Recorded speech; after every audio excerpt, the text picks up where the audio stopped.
So in this video, I'll discuss the nature and scope of the field of thermochemistry. So what is thermochemistry? It is the study of the energies involved in the transformations of chemical substances. So when we say transformations, meron tayong several types. So ang i-discuss ko muna dito ay yung dalawang type. So number one, yung changes in pressure, temperature, and volume, okay?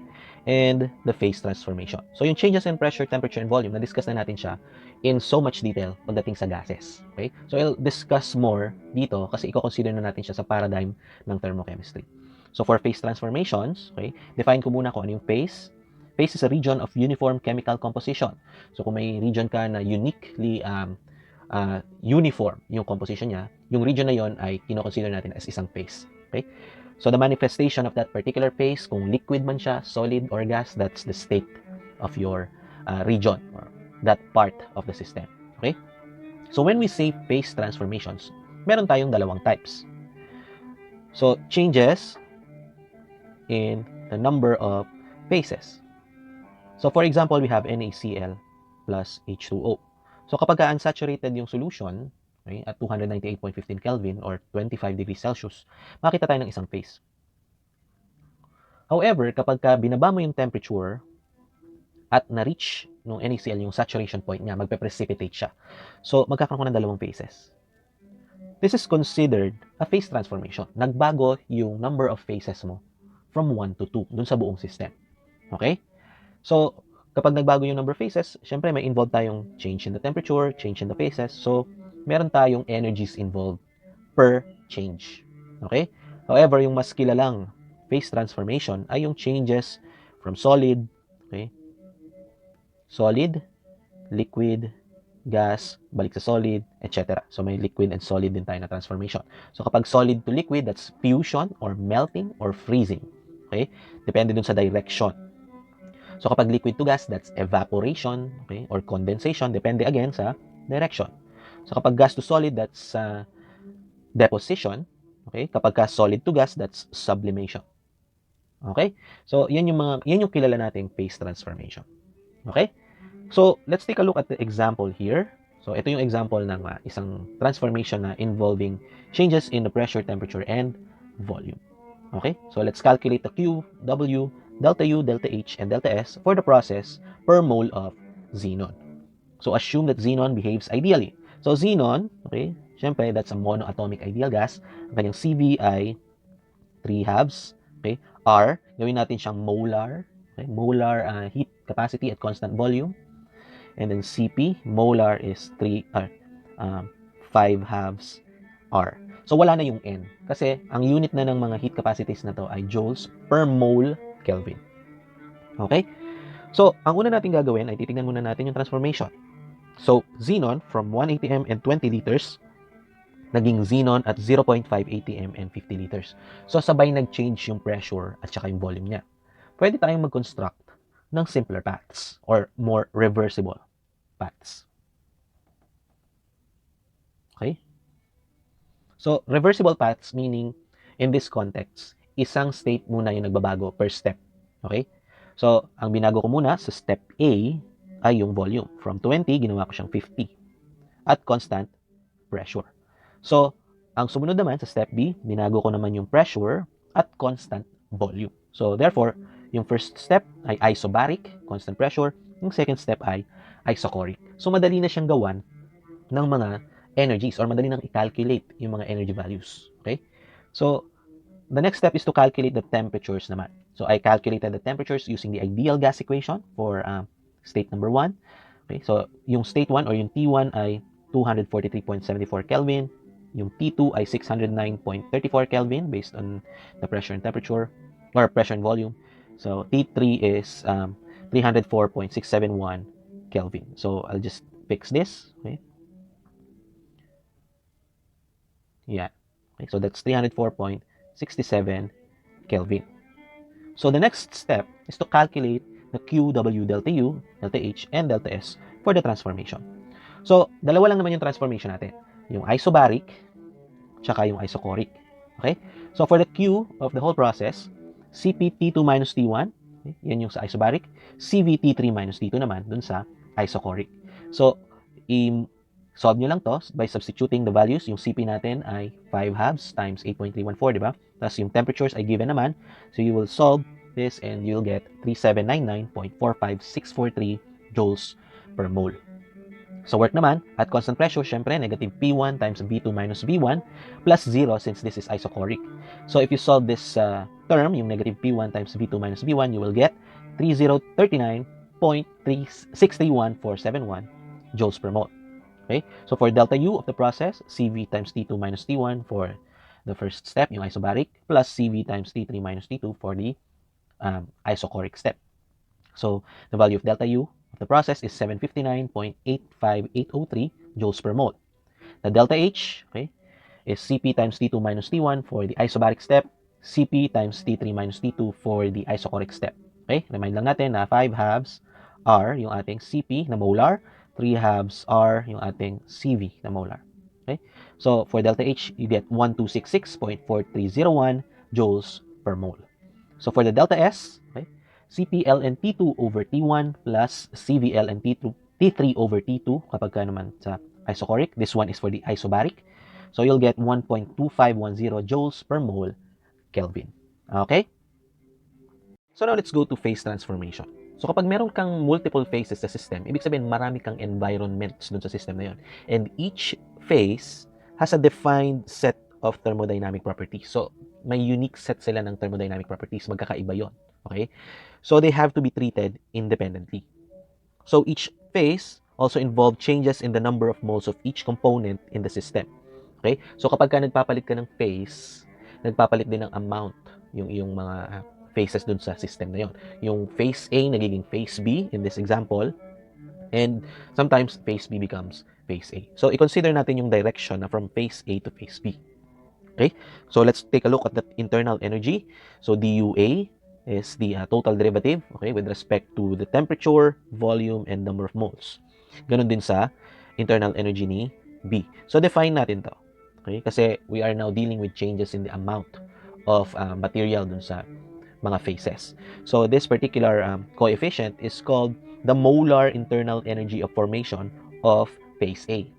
So this is the molar internal energy of formation of phase B. Okay? So at constant temperature and volume, makakancel tong values na to kasi 0 ang dt and dv. So therefore, we have this difference. Kasi ang direction natin ay from A to B. So the internal energy should be the difference between B and A. So that's dUB minus dUA. So since 0 na yung mga coefficients na to or yung mga changes na to, yung dt and dv, ang matitira na lang ay yung mga molar internal energy of formations ng B at saka A. So this difference, kapag in-integrate nyo, ito yung lalabas. So the internal energy change when A transforms to B is equal to the number of moles of B times the formation internal energy of B minus the number of moles of A times the internal energy of formation of A. So this is the internal energy of the particular transformation. Okay? So nakadepende pa rin yan sa direction. Kung B to A, baliktad yung dapat na difference nyo. Okay? So for the enthalpy, same lang din, pero this time this is at constant temperature and pressure, magiging 0 yung temperature and pressure kasi yung inyong enthalpy ay function ng temperature, pressure, and in this case, number of moles. Okay? So ito ay defined na rin. Okay? So yung change in the enthalpy with respect to the number of moles of A is the molar enthalpy of formation of A. Tapos, molar enthalpy of formation of B naman itong particular na coefficient na ito. Okay? So, at constant temperature and pressure, the change from A to B is the difference between the enthalpies of B and A. So, that's DHB minus DHA. So, since constant ang temperature and pressure, matitira lang yung mga molar enthalpies of formation times their respective change in the number of moles. So, DNB minus DNA yan. Okay? So, therefore, the enthalpy change from A to B at constant temperature and pressure is equal to the number of moles of B times the enthalpy of formation of B minus the number of moles of A times the molar enthalpy of formation of A. Okay? So, kung i-generalize natin itong mga equations na to, we have, okay, the enthalpy or the internal energy of the reaction is equal to the summation of the product of the number of moles of reactant I times its respective internal energy of formation minus, okay, or this is in sa mga products, okay, minus the summation of the product of the number of moles of component I times the its respective internal energy of formation for the reactants. So, bale, this is products minus reactants. Okay? So, same din sa ating enthalpy. But this is at constant temperature and pressure. For the internal energy, it's at constant temperature and volume. Okay? So, let's define this. Heat generated or absorbed at constant temperature and pressure or at constant temperature and volume, ang tawag doon ay latent heats. Okay? Sila yung mga heat released or absorbed due to changes in their constituents. Okay? Pwedeng nagbabago yung constituents mo through phase change or nag-undergo sila ng chemical reaction. Okay? Now, let's define what latent heats are. So, these are the heats absorbed or released at constant temperature. So, latent heat ang tawag sa kanya kapag temperature ang constant tapos may nag-generate kang heat. Okay? So, either absorbed or released. So, at constant temperature and pressure, the latent heat becomes the enthalpy. At constant temperature and volume, the heat becomes the internal energy. Okay? So, what are the types of latent heats? So, we have the standard molar heat of formation. So, the standard molar heat of formation is the heat released when 1 mole of a chemical compound, okay, forms from its constituent elements at standard conditions. So, released, ibig sabihin, negative ang Q. Okay? And 1 mole of the chemical compound is formed in the reaction. So, dapat kapag balanced equation, maintain nyo na 1 mole yung product. Tapos, the conditions are standard, constant pressure and temperature. So, usually it is expressed in terms of delta H. Okay? So, elements themselves have zero heats of formation. Okay? Kasi they are not included in the definition. Compounds lang. And constituent elements do not have their own enthalpies or heats of formation. So, the constituent elements must be at their standard states at the standard conditions. So, if, for example, yung element ay gas at 298 Kelvin and 180 M, dapat gas siya doon sa reaction. So, for example, we have the formation of liquid water from gaseous H2 and half mole of gaseous O2. So, gases sila at standard conditions. Kaya gases yung kanilang states dun sa chemical equation. So, isang mole lang yung na-form na water. So, this is the standard molar enthalpy of formation. So, yung heat na to, okay, ang unit niyan ay joules per mole or kilojoules per mole. Okay? So, this, another example is a formation of carbon dioxide. So, 1 mole lang din yung carbon dioxide dun sa equation and the heat released is also at joules per mole. Okay? So, the formation of the compounds not on their standard state can be done. It's possible. Pero yung constituent elements nila dapat nasa standard states pa rin. Ano ibig sabihin nun? For example, ito. You have the formation reaction of water vapor. Water vapor does not usually exist at 298.15 Kelvin and 180 M. However, we need the data for that. Okay? So, they created an experiment tapos nakapag-produce sila ng water through reaction with H2 and half mole of O2 per reaction. So, na-produce nila yung heat of formation for that particular species. Okay? Next, we have the standard heat of combustion. Standard heat of combustion is the heat released again, so negative ulit yung Q, upon combustion of 1 mole of the substance. So, dapat 1 mole pa rin yung substance mo dun sa reaction. So, for example, 1 mole lang yung CH4 sa kanyang combustion reaction dyan sa chemical reaction. Okay? And the heat released is the heat of combustion. At constant temperature and pressure, enthalpy yan. Constant temperature and volume, internal energy yan. Okay? The standard combustions are complete and they are set at 180 M and 298.15 Kelvin. So, standard conditions yan ng combustion reactions. So, another example is the combustion of sucrose. Okay? Balanced equation siya, pero maintained at 1 mole si sucrose. Finally, we have the lattice energy. So, the lattice energy is the heat released, again, negative ulit ng Q, when gaseous constituent ions, so yung ions nyo dyan sa equation ay gases. They are forming 1 mole of the crystal at the standard conditions, 180 M and 298.15. So sa chemical reaction, 1 mole lang si MgCl2. Okay? And the heat released from this reaction is the lattice energy. Okay? So let's take a look at the temperature dependence of latent heats. So anong ibig sabihin ng temperature dependence if latent heats are generated at constant temperatures only? Okay? So temperature dependence means paano natin mape-predict yung reaction kung gagawin natin yung same reaction at a different temperature? Halimbawa, yung formation reaction, ginagawa natin siya usually at 298.15 Kelvin. What if gawin natin siya at a different temperature? So we will derive an equation that could predict, okay, the enthalpy of formation or any reaction enthalpies at a different temperature given ang initial temperature tsaka mga heat capacities ng inyong constituents. Okay? So given a chemical transformation at the initial temperature T0, so from A naging B siya, tapos this is the reaction enthalpy. So heat is released at constant temperature and pressure according to the reaction. So the enthalpy of the process at any other temperature T can be determined. So gagawin nyo lang, okay, papalabasin nyo lang yung term na to dun sa total derivative. Kasi hindi na constant si temperature. So meron ka ng dT. This is actually the Cp of A.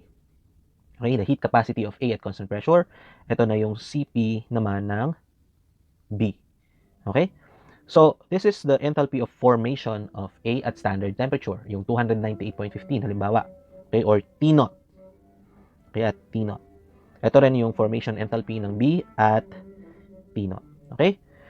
So, the reaction enthalpy, DHB minus DHA, is equal to the difference ng kanilang heat capacities, DT, okay, plus yung formation enthalpy ng B, okay, at temperature T0, minus yung formation enthalpy ng A at T0.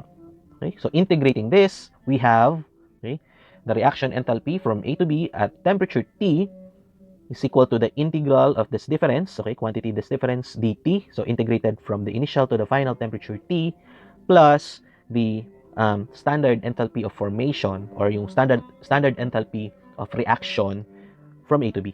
Kasi this one, okay, the integral of this one is the standard reaction enthalpy or transformation enthalpy from A to B. Okay? This is at 298.15 Kelvin. So, ito yun. So, wala na yung bar kasi minultiply natin siya dun sa number of moles ni A at ni B. Okay? So, same lang din yung derivation kapag delta U. Ang gagamitin lang natin ay yung CV ng A at CV ng B. Okay? So, for entropy of transformations naman, the entropy at constant temperature and volume is just the latent heat at constant temperature and volume, which is the delta U, divided by the temperature, o yung working temperature nyo. Kapag naman entropy at constant temperature and pressure, okay, the latent heat at constant temperature and pressure is the enthalpy, okay, divided by the working temperature. So, that is for the entropy of transformations. So, the temperature dependence of entropy can be derived the same way as yung enthalpy tsaka internal energy. So, we have the delta S at temperature T is equal to the delta S at the initial temperature plus, okay, this one is just delta Cx, okay? This is yung Cx ng product minus Cx ng reactant. Okay? So, ano yung X na yan? X is P at constant pressure and temperature. X is V at constant volume and temperature. Okay? Depende sa kung ano yung conditions ng inyong experiment. Basta dapat constant temperature siya. Okay? Para latent heat. Okay? Latent heat yung panggalingan ng ating entropy value. Okay? So, let's go over quickly dun sa standard notation. Okay? So, of course, this delta denotes the change. Okay? Because delta is a Greek alphabet. So, yung delta na yan, it always denotes change kapag dating sa chemistry. So, for the process, nilalagay yung type ng process between the delta and the letter or the function.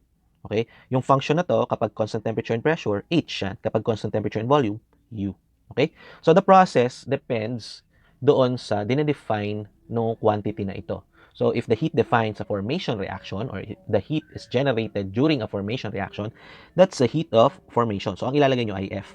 Okay? Kapag naman vaporization yung process, VAP, pag combustion C, fusion ay FUS, reaction ay RXN, lattice is capital L, sublimation is sub, ionization is capital I. Marami pang iba. So, basta kapag kami ganyan, okay, ilalagay nyo, specify nyo kung ano yung process na involved. So, substance, ilalagay niyo yung chemical formula ng substance. Minsan, ang nilalagay dito ay iba rin. Okay? Minsan, hindi yung substance ang nilalagay dyan. Okay? Minsan, yung temperature yung nilalagay. Lalo na kapag hindi siya standard. Okay? So, this bar right here, nilalagay yan kapag molar yung quantity. Kapag per mole ng substance yung nilalagay. Kapag yung quantity nyo ay supplied, okay, or absorbed, or released per mole. Okay? So, depende kung anong substance yung per mole na yan. Naka-define yan dun sa type ng iyong heat or type of latent heat. Okay? So, this degree sign here represents the standard pressure. Bakit standard pressure lang? Kasi minsan, yung inyong standard enthalpy, hindi siya nangyayari at 298.15 Kelvin. You have to define what temperature it is. So, for example, yung inyong formation enthalpy and combustion enthalpy, yes, they happen at 298.15. Pero, yung inyong mga fusion enthalpy, okay, ito, and yung vaporization enthalpy, for example, sa water, ang kanyang enthalpy of fusion ay nangyayari at 0 degrees Celsius, tapos yung vaporization niya ay at 100 degrees Celsius. So, you still have to define the temperature. Kasi hindi naman natin alam lahat ng melting point, tsaka boiling point, na lahat ng substances. So, minsan, you have to define. Okay? So, for example, ito, this is the molar standard, okay? Molar enthalpy of fusion of water at 0 degrees Celsius. You have to define the temperature, okay? The next example is the standard, may standard dito, molar enthalpy, yung H, of combustion, kasi C, of butane at 25 degrees Celsius. So, mga combustion enthalpies na standard, they happen at 25 degrees Celsius. Okay? So, this is the standard molar enthalpy of formation of liquid water. So, kapag ganyan, hindi mo na kailangang i-specify yung temperature kasi standard molar enthalpies of formation happen at 25 degrees Celsius, lalo na kapag sa literature. Okay?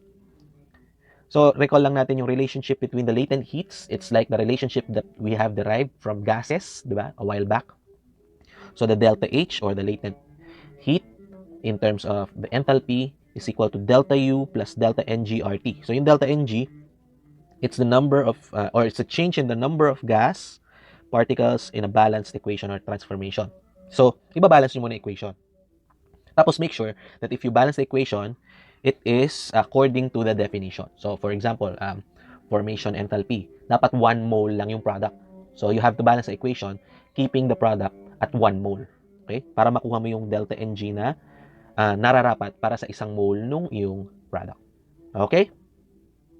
So, now let's apply our knowledge on the previous discussions to actually solve for the energies of actual chemical transformations. So, magpapakita na ako ng mga examples. But before that, we need to know that since delta U and delta H are both state functions, we can predict any chemical transformations from formation and combustion reactions. So, ipapakita ko dito sa first example kung paano ginagamit yung formation reactions para makapag-predict ng isang reaction na wala sa literature. Okay? So, the heat of transformation is the same regardless of the path. This is called the Hess law. Okay? So, as an example, determine the enthalpy of fusion of water at 0 degrees Celsius. So, for the first step, we need to determine the enthalpy of fusion of water from its formation reactions. But take note that the temperature for this formation reactions is at 298.15 Kelvin. Okay? Hindi pa natin makukuha yung enthalpy of fusion at 0 degrees Celsius after natin ma-solve to. So, how do we solve this? So, meron muna tayong formation reactions ng liquid water tsaka ice. So, makikita natin dun sa example na the fusion reaction is from solid water to liquid water. So, this is a transformation from solid to liquid at 0 degrees Celsius. Okay? So, makikita natin yung mga standard formation enthalpies nila sa literature. So, ang gagawin natin, i-reverse natin yung second reaction. Kasi, nasa reactant side yung ating solid water or yung ice. So, pag ni-reverse natin yung second reaction, magre-reverse din yung sign ng iyong enthalpy. So, yung enthalpy of formation dito ay negative, naging positive na dito. Tapos, i-add na natin. Kapag nakikita nyo yung substance sa reactant side ng isang reaction at nasa product side siya ng isang reaction at equal yung amounts nila, okay, makakancel lang yun. Okay, so, yung hydrogen, canceled. Yung oxygen ay cancel. Kapag hindi equal yung amounts nila, ang gagawin mo, isusubtract mo yung amounts nila. Tapos, kung ano man yung mas marami, kunyari ito ay 3 halves, tapos ito ay 1 half. Okay? So, 3 halves minus 1 half, that is 1. So, yung 1 nasa reactant side. So, meron ka pang matitirang oxygen dun sa reactant side. Pero sa case na to, pareho kasi silang 1 half. So, cancel sila. 0 yan. Okay? So, remove natin yung mga numbers. Ayan. So, cancel na sila. Ang matitira lang ay yung liquid water sa product tsaka yung solid water sa reactant. Okay? So, ito na yung net reaction. So, from solid, naging liquid yung water. And if we add this, kasi in-add natin to, i-add din natin yung enthalpies. So, pag in-add natin yan, makukuha tayo ng 5.97 kilojoules per mole. Okay? So the next thing to do is to determine the enthalpy of fusion of water at 0 degrees Celsius. Kasi yung nakalculate nating value dito ay enthalpy of fusion of water at 298.15 Kelvin. So how do you do that? You use the Kirchhoff equation. So the enthalpy of fusion of water at 273.15 Kelvin is equal to the enthalpy of fusion at 298.15, which is this value, 5.97 kilojoules per mole, times the integral of the quantity Cp of the liquid minus Cp of the solid times dt, integrated from 298.15 to 273.15. So substituting the values, we have 5.97 is this one. Okay, the Cp of the liquid is 75.3 joules per mole Kelvin. You can find this in the literature. 36.2 joules per mole Kelvin is the Cp of the solid. Okay, the difference is 273.15 minus 298.15. That's the integral of dt. That's T2 minus T1. Okay, so ang makukuha nyo ditong unit ay joules per mole. However, your unit here is kilojoules per mole, so i-convert na lang natin tong term na to into kilojoules by multiplying 1 kilojoule over 1,000 joules. So makakancel yung joules dito, makakuha kayo ng kilojoules na unit. So the sum is 4.9925 kilojoules per mole. That's the enthalpy of fusion of water at 273.15 Kelvin. So makakita kayo ng discrepancy dun sa literature value kasi we just predicted this using the formation enthalpies and the Kirchhoff equation. This one is experimentally obtained. Okay? So another example, okay, is a particular chemical transformation na walang involved na chemical reactions. So ang gagawin lang natin, we need to calculate the enthalpy change for the following process. So yung H2O, liquid siya at negative 10, gagawin lang natin siyang water na solid at negative 10 degrees Celsius. So nagbago yung kanyang phase pero hindi nagbago yung temperature. Okay? This is actually an irreversible process. So i-divide natin siya into reversible steps. Yung isa-isa lang yung pwedeng magbago. Okay? So given na yung Cp ng liquid and solid water, that is in joules per mole Kelvin, tapos given na rin yung enthalpy of fusion, gagamitin natin yung literature value. Okay? So the first step is to construct a path with reversible steps. So take note that only one change per reversible path. Kung ibabaguhin mo yung temperature, do not change the phase. If you're changing the phase, do not change the temperature. Okay? So ang una natin gagawin ay ibabalik natin sa 0 degrees Celsius yung liquid water. Kasi this enthalpy of fusion is at 0 degrees Celsius. Okay? Para mabago natin yung water from liquid to solid, kailangan natin siyang ilagay sa 0 degrees Celsius. Otherwise, hindi natin magagamit yung enthalpy of fusion. Okay? So this is the first step. Binago ko muna yung temperature. So this is reversible. Ngayon, pwede na natin siyang i-convert to solid. Okay? Kasi at 0 degrees Celsius, ma-apply na natin si delta fusion H ng water. Tapos, after the phase change, so hindi nagbago yung temperature, ang nagbago lang ay phase. So this is reversible. So after mabago yung phase or yung state, ibabalik na natin siya sa negative 10. Okay? So pareho siyang solid, okay? Hindi nagbago yung state, pero nagbago yung temperature. Okay? So ganun gumawa ng transformation or ng reversible steps for this particular irreversible process. Okay? So, ang gagawin natin, ika-calculate natin yung delta H1, delta H2, tsaka delta H3. So, for the next step, delta H1 is just Cp of liquid times 0 minus 10. Okay? So, hindi na natin kailangan i-convert to sa Kelvin because the delta T in degrees Celsius is just equal to delta T in degrees Kelvin. So, ibig sabihin, 100 minus 0, for example, is just equal to 373.15 minus 273.15 Kelvin. So, kung ano man yung delta T nyo in degrees Celsius, pareho lang din yan. Kasi pareho sila ng intervals. Kumbaga, pareho sila ng magnitude ng intervals nila. So, yung delta nilang pareho lang. Okay? Okay, going back, so we have delta H1 is equal to Cp of the liquid times the difference, 0 degrees Celsius minus 10 degrees Celsius, we have 753 joules per mole. So for delta H2, we have the negative of the delta H of fusion because the process is from liquid to solid. So ang solid to liquid natin, yun yung positive, ang delta H of fusion, di ba? So since pabaliktad, we have to input the negative. Yung negative dapat yung gagamitin. Okay, so that's for delta H2. So for delta H2, we have negative 6020 joules per mole.